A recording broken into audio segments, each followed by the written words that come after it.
All right, so today we're diving into a case that's really stuck with me. The disappearance of Germaine Charlo. I mean, on the surface, it might seem like a lot of these missing persons cases we hear about, right? Young mom vanishes, no trace. But something about this one, it really grabs you. I think it's that whole thing of how quiet it was at first. Like, it took a while for it to get any kind of real attention.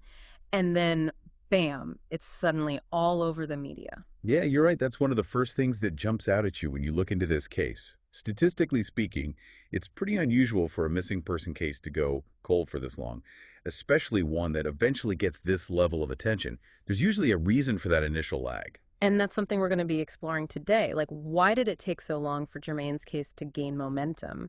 And what does that tell us about how these investigations work, especially on tribal lands? Right. Those are some big questions we're going to try to unpack.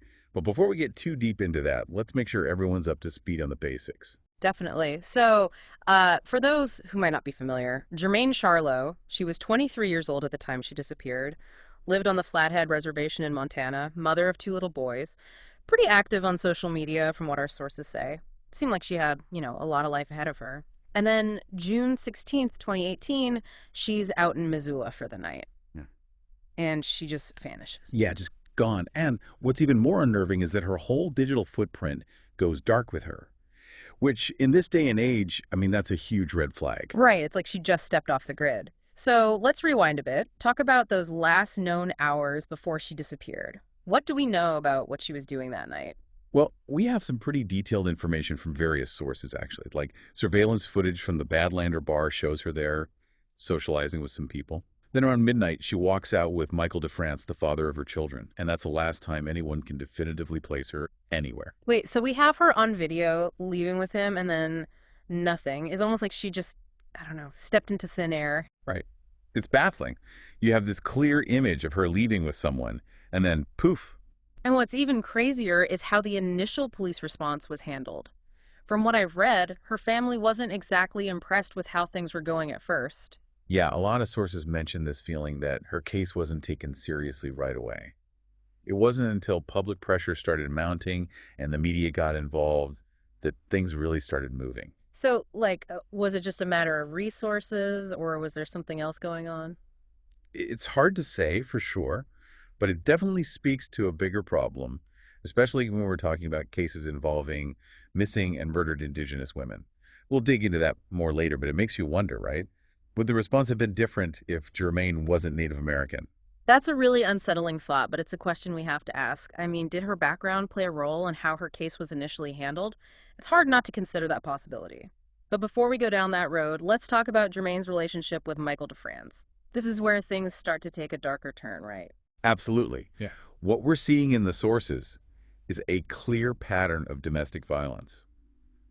Sadly, this is something that comes up again and again in missing persons cases. So just how bad was it between them? Well, let's go back to 2013. Germaine was only 17 at the time. Michael was charged with assault. Okay, so this wasn't just a one-time thing. Not at all. Court documents show he admitted to hitting her multiple times. He ended up pleading guilty. But he didn't serve any time, right? You got it. No jail time. That's just, I don't know, it's chilling to think about. It really is. And it fits into what we know about the cyclical nature of abuse. Germaine's family has spoken out about multiple instances of violence, this push and pull of breaking up and getting back together. It sounds like she was really trying to create a stable life for her sons, despite all of this. She was. But then, on top of everything else, there was a custody battle brewing over those boys. So not only is she dealing with this abusive relationship, but now she's got this legal fight on her hands, too. Exactly. And there's another layer to this that we can't ignore. The power imbalance. Michael had legal representation. Germaine didn't. Wow. Imagine the pressure she must have been under. Trying to navigate all of that on her own, it's heartbreaking. And speaking of feeling powerless, let's talk about that whole cell phone situation. This is where things get really weird, right? Oh, yeah. This is the big one. So, initially, Michael tells the police that Germaine had her phone with her when he dropped her off that night. Okay, standard story, right. But then... But then, his story changes. And not just a slight change. This is a complete 180. Like, what? What did he say? He admits that he did have the phone, that he tried to get into it. And then, get this, he drove all the way to Idaho to throw it away. Hold on, Idaho. Why Idaho? That seems like a pretty extreme measure. Right. You'd think if you were trying to be inconspicuous driving to another state to ditch a phone wouldn't be the first thing that comes to mind. It's like he was trying to completely erase her digital It presence. really does make you wonder what was on that phone that he didn't want anyone to see. And why Idaho specifically? Was it just a random choice, or was there something more to it? That's the million-dollar question. Yeah. And it leads us to another crucial piece of the puzzle. The phone's last known location. Right. Tell me about that. The phone pinged near Ever Hill hours after Michael claimed he last saw her. Everhill. Okay. And you know what else is located on Ever Hill? What? Michael's residence. Wait, so the last place her phone was active is also where he lived. That can't be a coincidence, can it? It'd be a pretty wild coincidence if it was. I mean, they did extensive searches around Ever Hill, even brought in cadaver dogs, but nothing. No Germaine, no sign of the phone. So no body, no hard proof. But that doesn't mean there's no case, right? Right, and this is where that whole missing and murdered Indigenous women crisis really hits home. Yeah, it's not just a hashtag, it's a terrifying reality for so many families. Absolutely. Indigenous women and girls face way higher rates of violence and disappearance than any other group. It's insane when you see the statistics. It goes way beyond random chance. You've got historical trauma, these jurisdictional messes between tribal, state, and federal authorities. So wait, like who's actually in charge of an investigation? Does it depend on where it happened, who the victim is? Exactly. It gets complicated fast. Yeah. And then you add societal biases on top of that, this ingrained prejudice that sometimes leads to these cases being ignored or downplayed. It's like these women are being silenced twice, first by the violence, then by a system that fails to protect them. It's a tragic reality. And that's where that red hand symbol comes in, right? It's become so powerful, so recognizable. It's the symbol of those who've been silenced, the demand for justice. And it's not just symbolic, right? There are actual changes happening because of the awareness it's bringing. Absolutely. Activists, artists, families like Germaine's, they're all using their platforms to demand accountability, to change the system, and people are starting to listen. It's impossible to read about Germaine's family and not be moved by their determination. They haven't given up hope, even after all these years. Their strength is incredible. They put up those billboards, one with Germaine's face asking for information, the other with her mom, Valinda, representing that whole MMIW movement. They refuse to let her be forgotten. And they believe someone out there knows something. Maybe they're scared, maybe they think their information doesn't matter, but even the smallest detail could be huge. You never know what could break a case like this wide open. And Detective Baker, who's been leading the investigation, he seems pretty convinced that someone has that missing piece. He's been quiet about specifics, but he keeps saying the case is far from over. He's even hinted at sealed search warrants, which suggests they're building towards something. So there's still hope for justice for Germaine. It's definitely possible. But even if that happens, this case reveals a much larger problem that goes way beyond one missing person. You're right. It raises all these questions about how we as a society handle these cases, especially when it comes to Indigenous women. It's a tough conversation, but one we need to have. What does it say about us when cases like Germaine's go unsolved for so long? What message are we sending? That's a lot to think about. It is. And in the final part of our deep dive, we're going to explore those questions. We'll talk about what happens when these cases remain unsolved and what we can do to change the narrative. Man, this case, it really stays with you, doesn't it? We've covered so much ground in this deep dive. From like the actual specifics of what happened to Germaine to this whole bigger issue of MMIW, it can be, I don't know, kind of overwhelming. It is. It really is. The scale of this whole problem, it can make you feel, well, kind of powerless. But I think the important thing is acknowledging it. That's got to be the first step, right?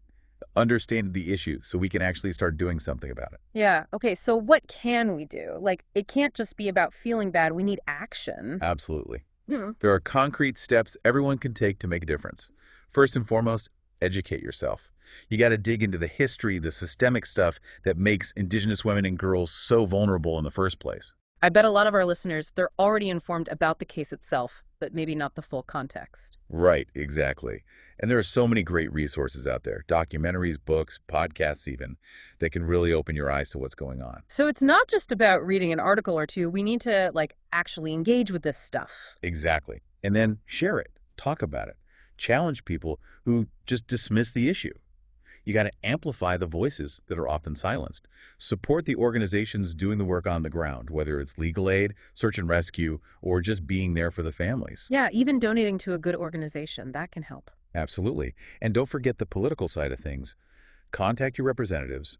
Demand legislation that tackles these jurisdictional issues, improves data collection, makes sure these cases are actually investigated properly. It's about holding people accountable, pushing for real change that actually protects these women and girls. One thing that really stuck with me from these sources is how Germaine's family felt ignored at first, like the police weren't taking them seriously. It shows how important community-led action is. You mean like those volunteer searches they organize? Exactly, they refuse to let her be forgotten. That kind of grassroots pressure, it keeps the spotlight on, makes sure things keep moving. It shows we don't have to wait for someone else to fix things. And it's not always about the big splashy stuff. Sometimes the smallest things can make a difference, Like what? like listening to survivors, believing them, using respectful language, calling out those dumb stereotypes and jokes. It's about creating that culture of respect in our own lives, our own community. Exactly. This isn't some far-off Indigenous issue.